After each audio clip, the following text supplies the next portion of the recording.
বন্ধুরা, শহরের সবচেয়ে বিলাসবহুল কলোনি গোল্ডেন হাইটসের ৭ নম্বর ভিলাতে নিস্তব্ধতা ছিল। কিন্তু সেই নিস্তব্ধতায় এক অদ্ভুত অস্থিরতা ছিল। এই ভিলার মালিক ছিল আরিয়ান খান্না। ২৬ বছর বয়সে আরিয়ানের কাছে সেই সব কিছুই ছিল যার মানুষ স্বপ্ন দেখত। কোটি টাকার ব্যবসা, দামি গাড়ি আর এমন এক প্রতিপত্তি যে মানুষ তার সামনে মাথা নিচু করে চলত। কিন্তু আরিয়ানের কাছে একটি জিনিস ছিল না, সংস্কার আর মানবতা। তার জন্য দুনিয়ার প্রতিটি জিনিস একটি দামে বিক্রি হতো। সেই ঘরেই গত ২ মাস ধরে একটি মেয়ে কাজ করছিল যার নাম ছিল কিরণ। কিরণ দেখতে যতটা সাধারণ ছিল, তার চোখে ততটাই গভীরতা আর স্বাভিমান ছিল। সে শহরের একটি ছোট্ট ঘরে থাকত আর নিজের অসুস্থ মায়ের চিকিৎসার জন্য দিনরাত পরিশ্রম করত। আরিয়ানের ঘরে ঝাড়ু মোছার কাজ করা তার বাধ্যবাধকতা ছিল, কিন্তু তার ব্যক্তিত্ব এমন ছিল যে আরিয়ানের মতো অহংকারী মানুষও তাকে মনোযোগ দিয়ে দেখতে বাধ্য হতো। এক দুপুরে যখন সূর্যের উত্তাপ নিজের চরমে ছিল, আরিয়ান নিজের লিভিং রুমে সোফায় পা ছড়িয়ে বসেছিল। সে দেখল যে কিরণ মেঝে পরিষ্কার করছে। ঘামের এক ফোঁটা তার কপাল থেকে পড়ে মাটিতে পড়ল। আরিয়ানের মাথায় একটি জঘন্য চিন্তা এলো। তার মনে হলো যে যার কাছে টাকা আছে সে যে কোনো কারো চরিত্র কিনতে পারে। সে টেবিলে রাখা নিজের ওয়ালেট থেকে ২টো এবং ৫০০ দুটো নোট বের করল। সে নোটগুলো কিরণের দিকে ছড়ে দিয়ে বলল, কিরণ শোনো। কিরণ কাজ থামালো আর প্রশ্নবোধক দৃষ্টিতে আরিয়ানের দিকে তাকালো। আরিয়ানের চোখে এক অদ্ভুত চমক ছিল। সে বলল, এই নাও ৫,০০০ টাকা। আজ সন্ধ্যায় কাজ শেষ হওয়ার পর তোমাকে বাড়ি যেতে হবে না, শুধু আমার সাথে একটু সময় কাটাতে হবে। তুমি বুঝতে পারছো তো আমি কি বলছি? কিরণ হতবাক হয়ে গেল। তার নিজের কানের ওপর বিশ্বাস হলো না। তার মুঠো শক্ত হয়ে গেল, কিন্তু সে নিজেকে শান্ত রাখল। সে ধীর স্বরে বলল, সাহেব, আমি এখানে কাজ করতে আসি, বিক্রি হতে নয়। আরিয়ান জোরে হাসল। কাজই তো, শুধু এই কাজটা একটু আলাদা। দেখো কিরণ, তোমার মতো মানুষ মাসভর খেটেও এতটা রোজগার করতে পারে না যতটা আমি এক বকশিসে দিয়ে দিই। এটা তো শুধু শুরু। যদি তুমি আমার মন ভোলাও তাহলে আমি তোমার দারিদ্র্য এক রাতে দূর করে দেব। কিরণের চোখে জল নয়, বরং আগুন ছিল। সে মাটিতে পড়ে থাকা সেই নোটগুলো তুলল। আরিয়ানের মনে হলো যে সে রাজি হয়ে গেছে। তার মুখে একটি বিজয়ের হাসি এলো। কিন্তু পরের মুহূর্তেই কিরণ সেই নোটগুলো আরিয়ানের মুখে ছুঁড়ে মারল। সাহেব, আপনার দৌলত অনেক বড় হবে, কিন্তু আমার চরিত্র আপনার এই পুরো সম্পত্তির চেয়েও অনেক উঁচু। আপনি ৫,০০০ টাকায় আমার ইজ্জত কেনার চেষ্টা করলেন। আপনার মতো মানুষ হয়তো কখনো বুঝতে পারবে না যে কিছু জিনিস দাম দিয়ে নয়, ভাগ্য দিয়ে পাওয়া যায়। কিরণ কড়া আওয়াজে বলল। আরিয়ানের মুখ রাগে লাল হয়ে গেল। তোমার এত সাহস? তুমি একজন সামান্য কাজের মেয়ে হয়ে আমার ওপর টাকা ছুড়ছ? জানো আমি কে? আমি চাইলে তোমাকে এক্ষুনি এই মুহূর্তে জেলে পাঠাতে পারি বা রাস্তায় আনতে পারি। কিরণ ভয় না পেয়ে জবাব দিল, রাস্তায় তো আমি আগে থেকেই আছি সাহেব, কিন্তু আপনার কাছে যে উঁচু রাজপ্রাসাদ আছে তার ভিত্তি অনেক দুর্বল। যেদিন আপনি আমার আসল পরিচয় জানতে পারবেন, সেদিন আপনার নিজের এই নোটগুলোর প্রতি ঘৃণা হতে শুরু করবে। এতটা বলে কিরণ নিজের জিনিসপত্র তুলে ভিলা থেকে বাইরে বেরিয়ে গেল। আরিয়ান ওখানেই দাঁড়িয়ে থাকল, অপমানের আগুনে জ্বলতে জ্বলতে। তার মনে হল যে একজন সামান্য মেয়ে তার অহংকার ভেঙে দিয়েছে। সে সাথে সাথে নিজের খাস লোক রাঘবকে ফোন করল। রাঘব, এই মেয়ে কিরণের নারী নক্ষত্র বের করো। এ কোথায় থাকে, কোথায় যায়, কার সাথে দেখা করে? আমার এর প্রতি মুহূর্তের খবর চাই। আমি দেখতে চাই যে এই স্বাভিমানের নাটক কতদিন চলে। পরের ২ দিন ধরে আরিয়ান কিরণের পিছু নেওয়ালো। তার মনে হয়েছিল যে কিরণ অন্য কোনো বাড়িতে কাজ খুঁজবে বা কাঁদবে, কিন্তু রাঘব তাকে যে রিপোর্ট দিল তা আরিয়ানের পায়ের তলার মাটি সরিয়ে দিল। রাঘব জানালো, স্যার, কিরণ রোজ সন্ধ্যায় কাজ শেষ করার পর শহরের সবচেয়ে দামি এলাকার রয়্যাল এনক্লেভের একটি পুরনো হাভেলিতে যায়। সেখানে কেউ তাকে কাজের মেয়ে বলে না। আর সবচেয়ে অদ্ভুত কথা হলো, যে গাড়ি করে সে ওখান থেকে বেরোয় তার নাম্বার প্লেট সরকারের। আরিয়ানের মাথা ঘুরে গেল। কি? একজন কাজের মেয়ে আর সরকারি গাড়ি? কি আজে বাজে কথা এসব! আরিয়ান ঠিক করল যে সে নিজে গিয়ে সত্যের খোঁজ নেবে। সে নিজের দামি গাড়ি নিয়ে সেই ঠিকানাতেই পৌঁছল যেখানে কিরণ গিয়েছিল। সে দেখল যে সে একটি অনেক বড় গেটের ভেতরে যাচ্ছিল, যেখানে নিরাপত্তারক্ষীরা তাকে স্যালিউট করছিল। আরিয়ান লুকিয়ে পেছনের রাস্তা দিয়ে ভেতরে ঢুকে গেল। সেখানে সে যে দৃশ্য দেখল তা তার হুঁশ উড়িয়ে দিল। ভেতরে একটি বড় হলঘর ছিল, যেখানে অনেক স্বনামধন্য লোক বসেছিল। কিরণ সেখানে একটি সাধারণ শাড়িতে নয়, বরং একটি প্রফেশনাল স্যুটে ছিল। তার হাতে কিছু ফাইল ছিল। তখনই সেখানে একজন বয়স্ক ব্যক্তি এলেন আর বললেন, ম্যাডাম, আজকের মিটিংয়ের জন্য সব প্রস্তুত আছে, আমরা কি শুরু করব? কিরণ গাম্ভীর্যের সাথে মাথা নাড়ল আর স্টেজের দিকে এগিয়ে গেল। আরিয়ান জানালার পেছন থেকে দেখছিল। তার হৃৎস্পন্দন দ্রুত হয়ে গিয়েছিল। সে যাকে ৫,০০০ টাকায় কিনতে চেয়েছিল সে আসলে কে ছিল? তখনই স্টেজে লাগানো ব্যানারে তার নজর পড়ল, যাতে লেখা ছিল বিশেষ তদন্তকারী অফিসার, আইএএস, দুর্নীতি এবং বেনামি সম্পত্তি নির্মূল বিভাগ। আরিয়ানের মাথায় ঘাম এসে গেল। কিরণ কোনো সাধারণ কাজের মেয়ে ছিল না, সে একজন আন্ডারকভার অফিসার ছিল, যে গত কয়েক মাস ধরে শহরের বড় ব্যবসায়ীদের বেনামি সম্পত্তির তদন্ত করছিল, আর আরিয়ানের নাম তার তালিকায় সবার ওপরে ছিল। কিরণ মাইক ধরল, আর তার আওয়াজ পুরো হলঘরে কেঁপে উঠল। কিছু মানুষের মনে হয় যে টাকাই ভগবান। তারা ভাবে যে তারা যে কোনো কারুর দারিদ্র্যের সুযোগ নিতে পারে, কিন্তু তারা জানে না যে আইনের চোখ সব জায়গায় আছে। খুব জলদি একটি অনেক বড় রহস্য ফাঁস হতে চলেছে। আরিয়ান বুঝতে পারল যে সে কত বড় ভুল করে ফেলেছে। সে শুধু একজন অফিসারকে অপমানিত করেনি, বরং নিজের পায়ে কুড়াল মেরেছিল। সে চুপচাপ ওখান থেকে বেরোনোর চেষ্টা করতে লাগল, কিন্তু তখনই তার কাঁধে একটি শক্ত হাত পড়ল। খান্না সাহেব, এত তাড়াতাড়ি কোথায় যাচ্ছেন? ম্যাডাম আপনাকে বিশেষভাবে স্মরণ করেছেন। এটি কিরণের নিরাপত্তারক্ষী ছিল। আরিয়ানকে টেনে কিরণের সামনে নিয়ে যাওয়া হলো। কিরণ নিজের চশমা খুলল আর আরিয়ানের চোখে চোখ রেখে হাসল। সেই হাসি আরিয়ানের জন্য কোনো খঞ্জরের মতো ছিল। তো মিস্টার আরিয়ান, ৫,০০০ টাকার অফার এখনও খোলা আছে নাকি দাম বদলে গেছে? কিরণের এই প্রশ্ন আরিয়ানের মুখ বন্ধ করে দিল। হলঘরে নিস্তব্ধতা ছড়িয়ে পড়েছিল। আরিয়ান খান্না, যে কাল পর্যন্ত নিজেকে খোদা মনে করত, আজ একজন অপরাধীর মতো মাথা নিচু করে দাঁড়িয়েছিল। তার চারপাশে পুলিশের জওয়ান আর সাদা পোশাকে তদন্তকারী অফিসাররা মোতায়েন ছিল। কিরণ, যে তার ঘরের মেঝে পরিষ্কার করত, আজ এক উঁচু চেয়ারে বসে তার নিয়তির ফয়সালা করতে চলেছিল। সাহেব, জল খাবেন? কিরণ সেই কথাগুলোই পুনরাবৃত্তি করল, যা আরিয়ান প্রায়ই তাকে নিচু দেখানোর জন্য বলত। আরিয়ানের আওয়াজ গলাতেই আটকে গিয়েছিল। সে তোতলাতে তোতলাতে বলল, কিরণ, ম্যাডাম, আমার জানা ছিল না। আমার মনে হয়েছিল আপনি সত্যি সত্যি একজন গরিব অসহায় মেয়ে, যার ইজ্জতের দাম ৫,০০০ টাকা। কিরণ তার কথা কেটে তীক্ষ্ণ আওয়াজে বলল, মিস্টার আরিয়ান, আপনার সবচেয়ে বড় ভুল এটাই ছিল যে আপনি দারিদ্র্যকে দুর্বলতা ভেবে নিয়েছিলেন। আপনি ভেবেছিলেন যে যদি কারো কাছে ছেঁড়া কাপড় বা হাতে ঝাড়ু থাকে, তবে তার আত্মাও কেনা যেতে পারে। কিরণ টেবিলের ওপর একটা মোটা ফাইল ছুঁড়ে মারল। এটি আপনার খান্না এম্পায়ারের নারী নক্ষত্র। গত ৩ বছরে আপনি ট্যাক্স চুরি, জমির ওপর অবৈধ দখল আর শেল কোম্পানির মাধ্যমে কোটি টাকার কালো ধন সাদা করেছেন। আমি তোমার ঘরে কাজের মেয়ে হয়ে এই জন্য আসিনি যাতে আমি সেই গুপ্ত নথিপত্র পর্যন্ত পৌঁছতে পারি, যেগুলো তুমি তোমার স্টাডি রুমের সিন্দুকে লুকিয়েছিলে। আরিয়ানের হুঁশ উড়ে গেল। তার মনে পড়ল যে এক রাতে যখন সে পার্টি থেকে দেরিতে ফিরেছিল, সে কিরণকে স্টাডি রুমের কাছে দেখেছিল। সে তখন খেয়াল করেনি, কিন্তু এখন সে বুঝতে পারল যে কিরণ কত নিখুঁতভাবে নিজের কাজ করেছিল। আরিয়ান কৌশল বদলানোর চেষ্টা করল। সে গিরগিটির মতো রং বদলে বলল, ম্যাডাম, দেখুন, আমরা এটা নিজেদের মধ্যে মিটিয়ে নিতে পারি। আপনি যত টাকা চাইবেন আমি দিতে প্রস্তুত। ৫,০০০ তো খুব ছোট বিষয় ছিল। আমি আপনাকে ৫ কোটি দেব, শুধু এই ফাইলটা বন্ধ করে দিন। কিরণের চোখে ঘৃণার চমক আরও বেড়ে গেল। সে কাছে দাঁড়িয়ে থাকা ইন্সপেক্টরকে ইশারা করল, ইন্সপেক্টর, মিস্টার আরিয়ান খান্নাকে গ্রেফতার করুন। ইনি এইমাত্র একজন অন ডিউটি সরকারি অফিসারকে ঘুষ দেওয়ার চেষ্টা করেছেন। এটাকেও এনার চার্জশিটে যুক্ত করুন। যেমনই পুলিশ আরিয়ানের হাতে হাতকড়া পড়াল, তার আত্মা কেঁপে উঠল। তাকে বিলাসবহুল ভিলা থেকে সোজা পুলিশের ভ্যানে নিয়ে যাওয়া হলো। পুরো কলোনির মানুষ তামাশা দেখছিল। যে মানুষগুলো কাল পর্যন্ত আরিয়ানের সামনে জি হুজুর করত, আজ তারাই তার ওপর থুতু ফেলছিল। কিন্তু গল্প এখানে শেষ হতো না। কিরণের উদ্দেশ্য শুধু আরিয়ানকে জেলে পাঠানো ছিল না, এর পেছনে একটি অনেক পুরনো শত্রুতা আর একটি গভীর ক্ষত লুকিয়েছিল। পরের দিন কিরণ পুলিশ স্টেশনে পৌঁছল, যেখানে আরিয়ানকে লকআপে রাখা হয়েছিল। সে সেখানে একজন অফিসার হিসেবে নয়, বরং সেই কষ্ট ভাগ করে নিতে এসেছিল যা সে বছরের পর বছর ধরে চেপে বসেছিল। সে আরিয়ানের সেলের সামনে গিয়ে বলল, তোমার মনে হয় যে আমি তোমাকে শুধু এই জন্য ধরেছি কারণ তুমি দুর্নীতিবাজ? না আরিয়ান, আজ থেকে 10 বছর আগের কথা মনে করো। সিলভার ভ্যালি স্কুলের কাছে একটি অ্যাক্সিডেন্ট হয়েছিল। একজন গরিব রিকশাওয়ালাকে একটি দ্রুতগামী স্পোর্টস কার পিষে দিয়েছিল, আর ড্রাইভার টাকা ছুঁড়ে দিয়ে পালিয়ে গিয়েছিল। আরিয়ানের চোখ ছনা বড়া হয়ে গেল, তার মুখ ফ্যাকাশে হয়ে গেল।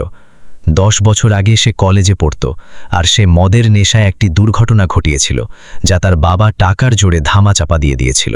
কিরণ ভারী গলায় বলল, সেই রিকশাওয়ালা আমার বাবা ছিল।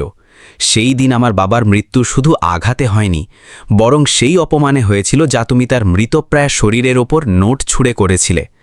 আমার মা তখন থেকেই মানসিক আঘাতে আছে। সে আজও সেই রাতের ভয় থেকে বেরিয়ে আসতে পারেনি। আমি সেই দিন কসম খেয়েছিলাম যে আমি এত বড় অফিসার হব যে তোমার মতো মানুষ আর কখনো কোনো গরিবের সম্মানকে টাকায় মাপতে পারবে না। আরিয়ান ডুকরে ডুকরে কাঁদতে লাগল। আমাকে ক্ষমা করে দাও কিরণ, আমার জানা ছিল না যে তিনি তোমার বাবা ছিলেন। ক্ষমা? কিরণ তিক্ততার সাথে বলল, ক্ষমা চাওয়ার অধিকার তুমি হারিয়ে ফেলেছ। তুমি তোমার ঘরে কাজ করা কাজের মেয়েকে 5,000 টাকায় কিনতে চেয়েছিলে, এটা না জেনেই যে ওই মেয়েটিই তোমার ধ্বংসের পরোয়ানা নিয়ে বসে আছে। কিরণ ওখান থেকে চলে গেল, কিন্তু সে আরও একটি চাল চেলেছিল। সে আরিয়ানের বাবা, যেই পুরো সাম্রাজ্যের আসল মাস্টারমাইন্ড ছিল, তাকে ধরার জন্য একটি জাল বুনেছিল। আরিয়ান তো শুধু একটি বোড়ে ছিল, আসল খেলোয়াড় তো বিক্রম খান্না ছিল। সন্ধে হতে না হতেই কিরণ একটি গুপ্ত খবর পেল। বিক্রম খান্না শহর ছেড়ে পালানোর ফেরাকে ছিল। সে নিজের সাথে কোটি টাকার সোনা আর ক্যাশ নিয়ে যাচ্ছিল। কিরণ নিজের টিমকে সতর্ক করল, আমাদের তাদের সীমান্তে আটকাতে হবে। যদি তারা বেরিয়ে যায় তাহলে ইনসাফ কখনো হবে না। কিরণ নিজের টিমকে বলল। তখনই কিরণের ফোনে একটি অজানা নাম্বার থেকে মেসেজ এলো। তাতে লেখা ছিল, কিরণ, তুমি যাকে খুঁজছ সে সেখানে নেই যেখানে তুমি ভাগছ। যদি সত্য জানতে চাও তাহলে সেই পুরনো অনাথাশ্রমে এসো যেখানে তুমি বড় হয়েছিলে। কিরণ চমকে গেল। তার অনাথাশ্রমের কথা কিভাবে জানা? দুনিয়া তো এটাই জানত যে সে নিজের বাবা মায়ের সাথে থাকে। তবে কি কিরণের পরিচয়ের পেছনেও কোনো রহস্য ছিল? সে কি সত্যিই সেই রিকশাওয়ালার মেয়ে ছিল, নাকি এটা অন্য কোনো খেলা ছিল? কিরণ একাই সেই অনাথাশ্রমের দিকে বেরিয়ে পড়ল। তার আন্দাজ ছিল না যে সেখানে তার জীবনের সবচেয়ে বড় সত্য তার অপেক্ষা করছিল। যখন সে অনাথাশ্রমে পৌঁছল তখন সেখানকার দৃশ্য দেখে তার হাত থেকে তার রিভলভার পড়ে গেল। সেখানে সামনের চেয়ারে আর কেউ নয়, বরং আরিয়ানের বাবা বিক্রম খান্না বসেছিল, আর তার পাশে যে মহিলা ছিল তাকে দেখে কিরণের মুখ দিয়ে বেরোল, মা। কিরণের মা যে অসুস্থ আর অসহায় হওয়ার নাটক করছিল, আজ রেশমি পোশাকে বিক্রম খান্নার সাথে হাত মিলিয়ে বসেছিল। এসো কিরণ মেয়ে, খুব ভালো নাটক করেছ তুমি, কিন্তু এখনই খেলা শেষ করার সময় এসে গেছে, তার মা ঠান্ডা স্বরে বলল। কিরণের পায়ের তলা মাটি সরে গেল। কি তার পুরো জীবন একটি মিথ্যা ছিল? কি তার মাও এই দুর্নীতির খেলার অংশ ছিল? অনাথ আশ্রমের সেই পুরনো আর ধুলোভরা ঘরে হলুদ আলো জ্বলছিল। কিরণের চোখের সামনে যে দৃশ্য ছিল তা তার পুরো দুনিয়া ধ্বংস করে দিয়েছিল। তার মা, যাকে সে একজন অসহায় আর অসুস্থ মহিলা ভেবে তার সেবা করছিল, আজ বিক্রম খান্নার সাথে সমান মর্যাদায় বসেছিল। মা, এসব কি? আপনি এখানে এদের সাথে? কিরণের গলা কাঁপছিল। তার রিভলভার মেঝেতে পড়েছিল আর তার আত্মবিশ্বাস ভেঙে চুরমার হয়ে যাচ্ছিল। কিরণের মা, যার নাম সুমিত্রা ছিল, উঠে দাঁড়ালো আর নিজের দামি শাড়ির আঁচল ঠিক করতে করতে কিরণের কাছে এলো। তার চোখে সেই মমতা ছিল না যা কিরণ রোজ দেখত, বরং সেখানে একজন চতুর অপরাধীর চমক ছিল। মেয়ে, যাকে তুমি সত্য বলে মনে করছিলে সে শুধু একটি বোড়ে ছিল। তুমি আইএএস অফিসার হয়েছ, এতে আমার হাত ছিল। আমি তোমাকে এই যোগ্য বানিয়েছি যাতে তুমি সিস্টেমের ভেতরে ঢুকতে পারো আর আমাদের মতো মানুষের রাস্তা পরিষ্কার করতে পারো। সুমিত্রা ঠান্ডা স্বরে বলল। বিক্রম খান্না অট্টহাসি হাসল। কিরণ, তোমার কি মনে হলো একজন রিকশাওয়ালার মেয়ে এত বড় অফিসার হয়ে যাবে আর আমরা টেরও পাবো না? ওই রিকশাওয়ালা আমার লোক ছিল, আর তার মৃত্যু একটি ভেবেচিন্তে করা চক্রান্ত ছিল যাতে তোমার ভেতরে আমার বিরুদ্ধে ঘৃণা জন্ম নেয় আর তুমি পুলিশ ফোর্সে গিয়ে উঁচু স্থান অর্জন করো। কিরণের মাথা ঘুরতে লাগল। কিন্তু কেন? আমাকে কেন ব্যবহার করা হলো? বিক্রম খান্না উঠে দাঁড়ালো আর কিরণের কাছে এসে বলল, কারণ আমাদের এমন একজন অফিসারের প্রয়োজন ছিল যে আমাদের শত্রুদের আইনের নামে শেষ করতে পারবে আর যার ওপর কেউ সন্দেহ করতে পারবে না। তুমি গত 2 বছরে যে ব্যবসায়ীদের ওপর রেড করেছ তারা সবাই আমার প্রতিযোগী ছিল। তুমি অজান্তেই আমার রাস্তা পরিষ্কার করেছ। কিরণের নিজের অসহায়তার ওপর কান্না পাচ্ছিল।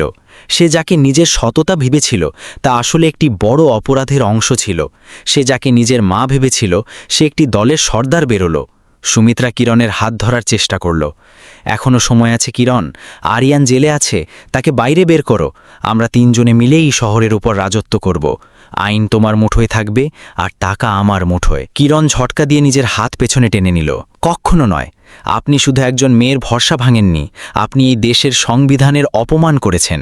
যদি আমার পুরো জীবন একটি মিথ্যে ছিল, তবে আজ থেকে আমি সেই মিথ্যেকে কবর দিচ্ছি। সে দ্রুত নিচে ঝুঁকে নিজের রিভলভার তুলল, কিন্তু সে নিশানা করার আগেই বিক্রম খান্নার বডিগার্ডরা তাকে চারদিক থেকে ঘিরে ধরল। বোকামি করো না কিরণ, এখান থেকে জীবিত বাইরে যাওয়া অসম্ভব, বিক্রম সতর্ক করল। তখনই অনাথ আশ্রমের বাইরে সাইরেনের আওয়াজ বেজে উঠল। পুলিশের গাড়ি আর কমান্ডো ফোর্স পুরো বিল্ডিংকে ঘিরে ফেলেছিল। সুমিত্রা আর বিক্রমের মুখের রং উড়ে গেল। কিরণ হাসল, তার মুখে এখন এক আলাদা চমক ছিল। আপনাদের কি মনে হলো আমি একজন আন্ডারকভার অফিসার, আর আমি নিজের নিরাপত্তার ব্যবস্থা আগেই করে নিয়েছিলাম?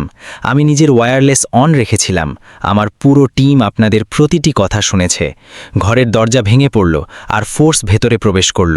এক তুমুল লড়াই শুরু হয়ে গেল। সুমিত্রা আর বিক্রম পালানোর চেষ্টা করল, কিন্তু কিরণ পিছু ছাড়ল না। সে নিজের মায়ের পেছনে দৌড়ালো, যে একটি গুপ্ত রাস্তা দিয়ে জঙ্গলের দিকে বেরিয়ে যাচ্ছিল। জঙ্গলের কিনারায় কিরণ সুমিত্রাকে আটকে দিল। থেমে যান, সামনে কোনো রাস্তা নেই। সুমিত্রা ঘুরল, তার হাতেও একটি ছোট বন্দুক ছিল। সরো আমার রাস্তা থেকে কিরণ, আমি জেলে যাব না। আপনি আমার মা, বা অন্তত আমি আপনাকে এটাই মেনেছি। আইনের সামনে আত্মসমর্পণ করে দিন, হয়তো আপনার শাস্তি কমে যাবে। কিরণ আবেগপ্রবণ হয়ে বলল। সুমিত্রা তিক্ততার সাথে বলল, আমি তোমার আপন মা নই। তোমার আপন মা তো ওই অ্যাক্সিডেন্টেই মারা গিয়েছিল, যা বিক্রম ঘটিয়েছিল। আমি তোমাকে অনাথ আশ্রম থেকে শুধু এই জন্য দত্তক নিয়েছিলাম, কারণ তোমার চোখে জেদ ছিল। এটি শেষ আঘাত ছিল, যা কিরণের হৃদয়কে টুকরো টুকরো করে দিয়েছিল।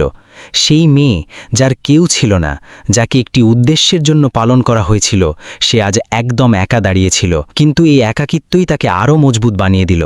সুমিত্রা গুলি চালানোর চেষ্টা করল, কিন্তু কিরণ ক্ষিপ্রতার সাথে ঝুঁকল আর একটি সঠিক নিশানা সুমিত্রার হাতের ওপর লাগালো। বন্দুক দূরে গিয়ে পড়ল। পুলিশ সুমিত্রা আর বিক্রম খান্নাকে ধরে ফেলল। রাতের অন্ধকারে যখন সবাইকে নিয়ে যাওয়া হচ্ছিল, আরিয়ানকেও সেখানে আনা হলো। সে নিজের মা আর বাবাকে হাতকড়ায় দেখল। তার দুনিয়া ধ্বংস হয়ে গিয়েছিল। সে কিরণের দিকে তাকানোর সাহস করতে পারছিল না। কিরণ আরিয়ানের কাছে গিয়ে বলল, তুমি আমার ইজ্জত ৫,০০০ টাকায় কিনতে চেয়েছিলে, তাই না? আজ দেখো, তোমার পুরো রাজত্ব কানা কড়ির দরে বিক্রি হয়ে গেছে। আসল দাম টাকার নয়, নিয়তের হয়। কেস ফাইল হয়ে গেল, কিন্তু কিরণকে সাসপেন্ড করে দেওয়া হলো, কারণ সে অজান্তেই হোক কিন্তু বিক্রম খান্নার দলের সাহায্য করছিল। বিভাগ তার উপর তদন্ত বসিয়ে দিল। কিরণ নিজের সেই ছোট্ট কুঁড়েঘরে ফিরে এলো, যেখানে সে নিজের নকল মায়ের সাথে থাকত। তার কাছে এখন না পদ ছিল, না পরিবার, আর না টাকা, কিন্তু তার কাছে তার স্বাভিমান ছিল। ১ সপ্তাহ পর যখন সে নিজের জিনিসপত্র গোছাচ্ছিল, সে একটি পুরনো সিন্দুক পেল, যা সুমিত্রার ছিল। সে সেটি খুলল, তো তার ভেতরে একটি চিঠি আর একটি পুরনো ছবি পেল। সেই ছবিতে একজন পুরুষ আর একজন মহিলা একটি ছোট্ট বাচ্চাকে কোলে নিয়ে হাসছিল। ছবির পেছনে লেখা ছিল, আমাদের আদরের মেয়ে কিরণ, তুমি বড় হয়ে অন্যায়ের বিরুদ্ধে লড়াই করো। সেই ছবিটা দেখেই কিরণের চোখ ছানা বড়া হয়ে গেল। ছবিতে যে পুরুষটি ছিল, সে কোনো সাধারণ রিকশাওয়ালা ছিল না। সে শহরের প্রাক্তন সৎ ডিসিপি ছিল, যাকে বিক্রম খান্না রাস্তা থেকে সরিয়ে দিয়েছিল। এর মানে ছিল যে কিরণের লড়াই এখনো শেষ হয়নি। তাকে নিজের আসল বাবা মায়ের খুনিদের শুধু জেলের পেছনেই পৌঁছতে হতো না, বরং সেই পুরো নেটওয়ার্ককে শিকড় থেকে শেষ করতে হতো, যার শহরের শিরায় শিরায় বিষ ছড়াচ্ছিল। তখনই তার দরজায় কড়া নাড়ল। সামনে আরিয়ান দাঁড়িয়েছিল।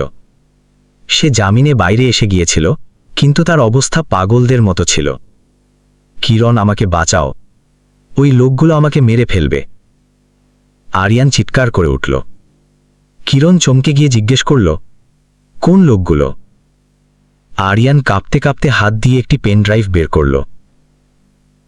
বাবা আর সুমিত্রা তো শুধু বোড়ে, আসল মালিক অন্য কেউ, আর সে এখন তোমাকেও খুঁজছে।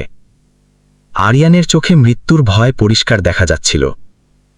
সেই কোটিপতি ছেলে, যে কখনো নোটের গদিতে বসে মানুষের ভাগ্য লিখত, আজ একটি ছেঁড়া পোশাকে কিরণের সামনে ভিক্ষা চাইছিল। কিরণ, আমাকে ক্ষমা করে দাও। আমার মনে হয়েছিল যে টাকাই সবকিছু, কিন্তু বাবা আর সুমিত্রা আমাকেও ধোঁকা দিয়েছে। তারাই পেনড্রাইভের জন্য যে কোনো কারো প্রাণ নিতে পারে। এতে সেই সাদা পোশাকের মানুষগুলোর নাম আছে, যারা এই পুরো কালো সাম্রাজ্যকে পেছন থেকে চালাচ্ছে। আরিয়ান হাঁপাতে হাঁপাতে বলল। কিরণ পেনড্রাইভ নিজের হাতে নিল। তার মাথায় বিদ্যুতের মতো স্মৃতিগুলো চমকাচ্ছিল। তার আসল বাবা মায়ের সেই আবঝা ছবি, সুমিত্রার বিশ্বাসঘাতকতা, আর এখনই নতুন মোড়। সে ঠান্ডা মাথায় ভাবল, যদি সে এই মুহূর্তে পুলিশের কাছে যায়, তবে সম্ভব ছিল যে ডিপার্টমেন্টে বসে থাকা বিক্রম খান্নার অনুগতরা এই প্রমাণ মুছে দিত। ভেতরে এসো। আরিয়ান কিরণ দৃঢ়তার সাথে বলল। সে নিজের পুরনো টিমের একজন বিশ্বস্ত সঙ্গী ইন্সপেক্টর সূর্য প্রতাপকে মেসেজ পাঠালো। এখনও কয়েক মিনিটই কেটেছিল যে হঠাৎ কিরণের কুঁড়েঘরের বাইরে গাড়ি থামার আওয়াজ এলো। জোরালো হেডলাইটের আলো জানলা দিয়ে ভেতরে আসছিল। ডজন ডজন মুখোশধারী বন্দুকধারীরা বাড়িটিকে ঘিরে ফেলেছিল। একটি ভারী আর গম্ভীর আওয়াজ বেজে উঠল। কেরান, পেন ড্রাইভ বাইরে ছুঁড়ে ফেলে দাও, আর ওই ছেলেটিকে আমাদের হাতে তুলে দাও। আমরা তোমাকে জীবিত ছেড়ে দেব। এই আওয়াজ শহরের সবচেয়ে সম্মানিত সমাজসেবী আর রাজনীতিক মন্ত্রী প্রতাপ সিংয়ের ছিল। কিরণ বুঝে গেল যে আসল মালিক এই প্রতাপ সিংই বছরের পর বছর আগে কিরণের ডিসিপি বাবাকে হত্যা করিয়েছিল আর বিক্রম খান্নাকে দাঁড় করিয়েছিল। কিরণ আরিয়ানের দিকে তাকালো। আজ তুমি প্রায়শ্চিত্ত করার সুযোগ পেয়েছ, তুমি কি আমার সাথে দেবে? আরিয়ান কাঁপতে কাঁপতে মাথা নাড়ল। আমি এখন আর ভয় পেতে চাই না। কিরণ বিদ্যুতের মেন সুইচ বন্ধ করে দিল। কুঁড়ে ঘরে অন্ধকার ছেয়ে গেল। বাইরে থেকে গুলির বৃষ্টি শুরু হলো। কিরণ নিজের ট্রেনিংয়ের ব্যবহার করল। সে অন্ধকারেও দেখতে পেত। সে চুপচাপ পেছনের দরজা দিয়ে বেরিয়ে একে একে হামলাকারীদের নিজের আয়ত্তে নিতে শুরু করল। অন্যদিকে মন্ত্রী প্রতাপ সিংয়ের মনে হলো যে ভেতরে সব শেষ হয়ে গিয়ে থাকবে। সে নিজেই ভেতরে প্রবেশ করল। যেমনই সে টর্চ জ্বালালো, সামনে কিরণ দাঁড়িয়েছিল। তার হাতে পেনড্রাইভ নয়, বরং তার মোবাইল ছিল, যা দিয়ে সে সবকিছু লাইভ স্ট্রিম করছিল। প্রতাপ সিং, আপনার ক্ষমতার সূর্য এখন অস্তমিত হয়ে গেছে। এই মুহূর্তে পুরো শহর আর ওপরে বসে থাকা বড় আধিকারিকরা আপনাকে লাইভ দেখছে। আপনি যা কিছু স্বীকার করেছেন তার রেকর্ড হয়ে গেছে। কিরণ ভয়হীনভাবে বলল। প্রতাপ সিং হাসল। রেকর্ডিং এখান থেকে জীবিত বাইরে যাবে তবে তো। মেরে ফেলো একে। যেমনই মুখোশধারীরা ট্রিগার চাপতে চাইল, চারদিক থেকে ফ্ল্যাশ লাইট আর পুলিশের সাইরেন বেজে উঠল। ইন্সপেক্টর সূর্য প্রতাপ নিজের পুরো ফোর্সের সাথে পৌঁছে গিয়েছিল। এক ভয়ঙ্কর লড়াইয়ের পর প্রতাপ সিং আর তার গুন্ডাদের ধরে ফেলা হলো। সকালের প্রথম কিরণ যখন শহরের ওপর পড়ল, তখন সংবাদপত্রের শিরোনাম বদলে গিয়েছিল। শহরের সবচেয়ে বড় মসিহা জেলের গড়াদের পেছনে ছিল। আরিয়ান সরকারি সাক্ষী হয়ে সব রহস্য ফাঁস করে দিয়েছিল, যার কারণে তার শাস্তি কমিয়ে দেওয়া হয়েছিল। কিরণের তদন্ত সম্পূর্ণ হল, আর বিভাগ তাকে সম্মানের সাথে ফিরিয়ে নিল। তাকে ডিজিপি কমেন্ডেশন মেডেল দিয়ে পুরস্কৃত করা হলো। কিছুদিন পর কিরণ সেই অনাথ আশ্রমেই পৌঁছল, যেখান থেকে তার গল্প শুরু হয়েছিল। সে সুমিত্রার সাথে জেলে দেখা করল। সুমিত্রার চোখে এখন অনুশোচনা ছিল। কিরণ, আমি তোমাকে ব্যবহার করতে চেয়েছিলাম, কিন্তু তুমি আমাকে মানবতার পাঠ পড়িয়ে দিয়েছ। সুমিত্রা কাঁদতে কাঁদতে বলল। কিরণ শান্ত স্বরে জবাব দিল, মানবতার টাকা দিয়ে কেনা যায় না। আপনি আমাকে যে কষ্ট দিয়েছেন, সেটাই আমাকে লড়তে শিখিয়েছে। আমি আপনাকে ক্ষমা করতে পারবো না, কিন্তু আমি আপনাকে ঘৃণাও করি না। গল্পের শেষে কিরণ সেই জায়গায় পৌঁছালো যেখানে 10 বছর আগে তার বাবার অ্যাক্সিডেন্ট হয়েছিল। সে সেখানে একটি ছোট্ট স্মৃতিস্তম্ভ বানালো আর তার ওপর লিখল, ন্যায় কখনো মরে না, সে শুধু সঠিক সময়ের অপেক্ষা করে। সেই বিলাসবহুল ভিলা যেখানে আরিয়ান থাকত, এখন একটি সরকারি স্কুল আর স্কিল সেন্টার হয়ে গিয়েছিল, যেখানে গরিব বাচ্চাদের বিনামূল্যে শিক্ষা দেওয়া হতো।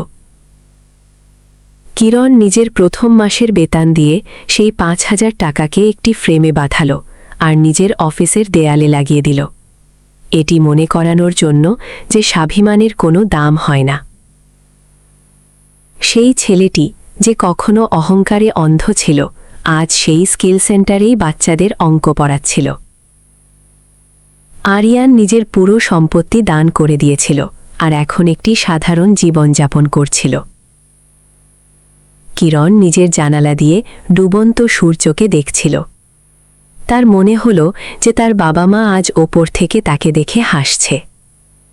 সে নিজের পরিচয় পেয়ে গিয়েছিল, নিজের প্রতিশোধ পূর্ণ করে নিয়েছিল, আর সবচেয়ে বড় কথা, সে প্রমাণ করে দিয়েছিল যে একজন কাজের মেয়ের আসল রূপ একজন বাদশাহকেও মাটিতে মিশিয়ে দিতে পারে। গল্প এখানেই সমাপ্ত হয়। বন্ধুরা, যদি আপনাদের এই গল্পটি পছন্দ হয়ে থাকে তবে ভিডিওটিকে লাইক আর চ্যানেলটিকে সাবস্ক্রাইব অবশ্যই করবেন, আর বেল আইকনটি চাপতে ভুলবেন না। কমেন্টে নিজেদের শহরের নাম লিখবেন, নিজেদের আর বন্ধুদের সাথে শেয়ার অবশ্যই করবেন।